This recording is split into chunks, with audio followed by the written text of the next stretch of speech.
तो आगे बढ़ेंगे। देखिए, आज से संसद का शीतकालीन सत्र शुरू हो रहा है और दोनों सदनों में हंगामे के आसार हैं। और दोनों सदनों में हंगामे के लिए विपक्ष ने अपना एजेंडा तय कर लिया है। विपक्षी दल एसआईआर पर चर्चा की मांग को लेकर अड़ा हुआ है। वंदे मातरम पर भी चर्चा करा सकती है सरकार, क्योंकि वंदे मातरम को अब लगभग 150 साल पूरे हो चुके हैं, जिसको लेकर एक और सरकार उपलब्धि मना रही है, खुशी मना रही है, दूसरी ओर विपक्ष चर्चा की मांग कर रहा है। एटॉमिक एनर्जी समेत 10 बिल पेश करेगी सरकार, यानी कि सरकार की ओर से भी रणनीति तय कर ली गई है, विपक्ष की ओर से भी रणनीति तय कर ली गई है। और संसद का सत्र जो है, शीतकालीन सत्र, वो अब से थोड़ी देर में शुरू होगा। शीतकालीन सत्र आज से शुरू हो रहा है और ये सत्र 19 दिसंबर तक चलने वाला है, यानी कि लगभग 20 दिनों का ये पूरा सत्र होने वाला है। और एक तरफ जहां सरकार इस दौरान सरकार परमाणु ऊर्जा क्षेत्र, जो कि मानसून सत्र में कई ऐसे बिल थे जो पास होने थे लेकिन हंगामे की वजह से पास नहीं हो पाए, उसको इस बार शीतकालीन सत्र में पेश किया जाएगा।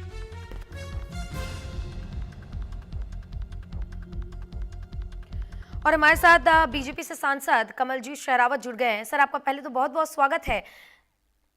पहले तो मैम आपका बहुत बहुत स्वागत है। और दूसरी बात ये कि आज से सत्र शुरू हो रहा है, रोड मैप भी तैयार कर लिया गया है। बीजेपी की ओर से क्या रणनीति तैयार की गई है सदन में चर्चा को लेकर? बीजेपी की तरफ से या कहें सरकार की तरफ से कई ऐसे डिसीजंस या बिल्स आने हैं जिनको लेकर भविष्य में देश के लिए नए कानून या जो नई पॉलिसीज हैं वो लागू होनी चाहिए। तो बीजेपी अपने आज से जो सत्र शुरू हो रहा है, आज निर्मला सीतारमण जी हमारी फाइनेंस मिनिस्टर अपने बिल रखने वाले हैं और आने वाले समय में भी जो पॉलिसीज या जो बिल्स हमारी कंट्री की डेवलपमेंट को, सिक्योरिटी को या लोगों की फैसिलिटीज को सिक्योर करेंगी, उनको बिल सरकार लेकर आएगी। मैम, लेकिन इस बीच विपक्ष कई ऐसे मुद्दे हैं जिनमें एसआईआर एक बड़ा मुद्दा माना जा रहा है। मानसून सत्र में भी हमने देखा कि उसको लेकर लगातार प्रदर्शन हुए, संसद की कार्रवाई बाधित हुई। एक बार फिर से एसआईआर का मुद्दा सदन में होगा। इस बीच किस तरीके से एसआईआर को लेकर सरकार खुद को डिफेंड करेगी और आने वाले समय में चर्चा होगी और हंगामे हमें कम देखने को मिलेंगे? एसआईआर को लेकर बिहार की जनता ने अपना स्टैंड क्लियर किया है। बिहार में एक भी शिकायत किसी पर्सनल वोटर की नहीं आई कि उनका वोट कटा है या उनके साथ कुछ ऐसा हुआ है कि वो अपना वोट ना डाल पाए हो। तो बिहार के लोकतंत्र के पर्व ने ये साबित कर दिया कि जो वोट डबल है या जो मृत्यु हो गई है, वो वोटर लिस्ट में आकर वोट की संख्या बढ़ाती है, लेकिन वो लोग नहीं होते हैं। तो एसआईआर होने के बाद बिहार का चुनाव हुआ और बिहार की जनता ने अपना मतदान करके ये बताया कि वहां पर सब कुछ ठीक ठाक था। तो अब अगर यही एसआईआर बंगाल में, दिल्ली में, सब जगह होना चाहिए। दिल्ली में भी बाई इलेक्शन कल हुए हैं और मेरा ये पर्सनल एक्सपीरियंस रहा कि कम से कम 30 से 40% लोग नहीं रहते हैं, क्योंकि कल तो हमने डोर टू डोर करके वोट्स को कोशिश की कि वो वोट डालने जाए, तो सोसाइटीज के अंदर, कॉलोनी के अंदर पता चला कि ये लोग अब नहीं रहते हैं और इनको छोड़कर गए हुए भी बहुत साल हो गए। तो एसआईआर होना तो किसी भी स्टेट के लिए बहुत जरूरी है, ताकि वहाँ की एक्चुअल पॉपुलेशन पता चले, एक्चुअल लोगों को ये रहे कि हमें वोट करना है, और एक्चुअल लोगों के होने से सरकार को भी पॉलिसी बनाने में आसानी होती है। लेकिन मैम, आरोप तो विपक्ष ये भी लगाता है कि चुनाव आयोग इस वक्त बीजेपी के लिए काम कर रहा है और इसीलिए जब भी हम चुनाव आयोग पे कोई सवाल उठाते हैं तो बीजेपी डिफेंड करने के लिए मैदान में उतर जाती है।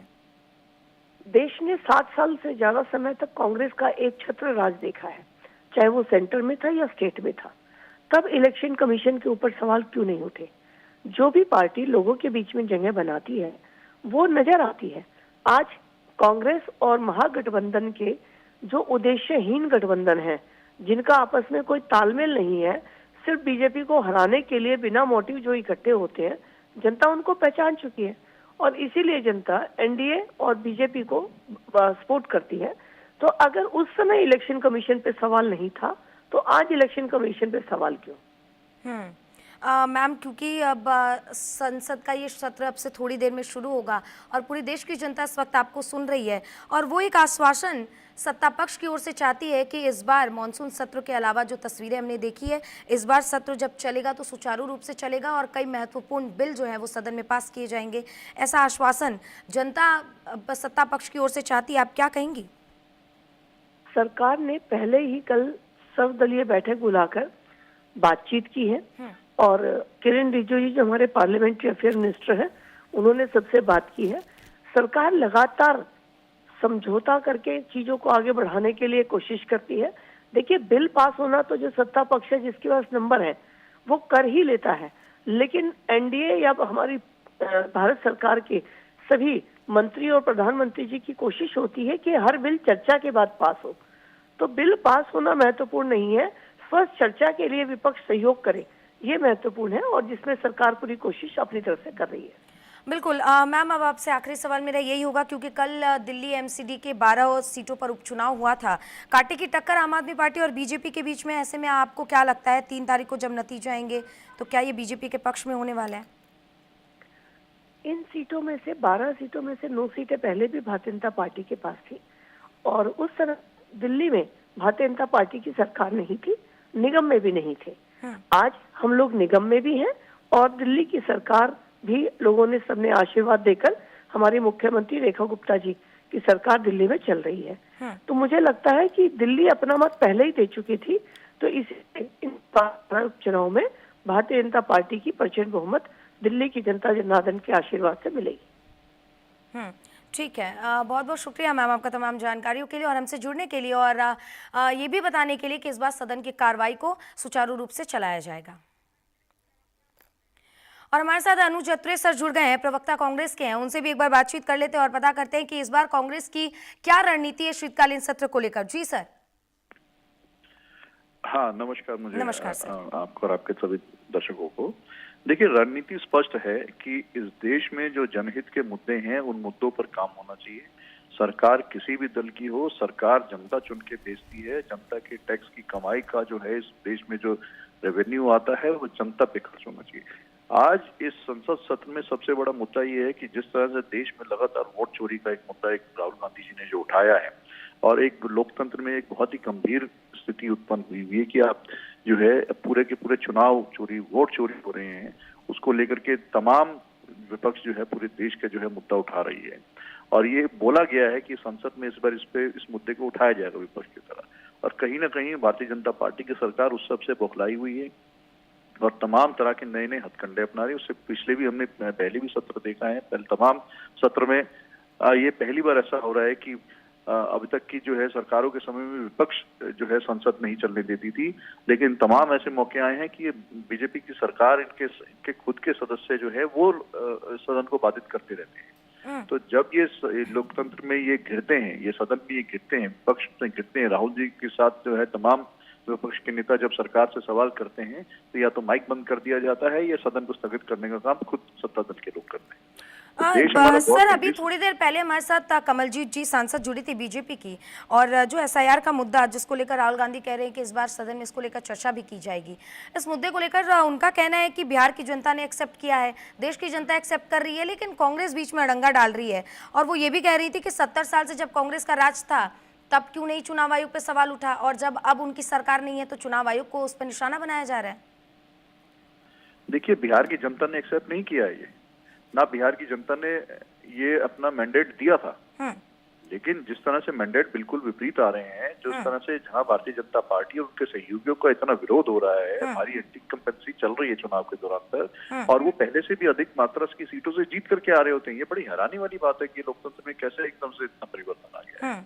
इससे पहले हमने महाराष्ट्र के चुनाव में देखा, महाराष्ट्र के चुनाव में तमाम विधानसभाओं में ऐसा था कि जहाँ के भारतीय जनता पार्टी कैंडिडेट्स को घुसने तक नहीं दिया जा रहा था गाँव में, और उन बूथों से जीत करके आ रहे हैं, प्रचंड बहुमत से जीत करके आ रहे हैं। अनुज सर, एक छोटा सा सवाल जो मेरे जहन में आ रहा है, हिमाचल में क्या वोट चोरी नहीं हुई? क्या कर्नाटक में वोट चोरी नहीं हुई? क्या पंजाब में वोट चोरी नहीं हुई? देखिए, स्वाभाविक है, आप सब जगह चोरियां नहीं करेंगे, कुछ जगह पर आप अगर छोड़ देते हैं तो उसका मतलब ये नहीं हुआ कि आपकी जहां आपने चोरी की है वो चोरी आपकी छुप जाएगी, या वो चोरी आपने वहां नहीं की।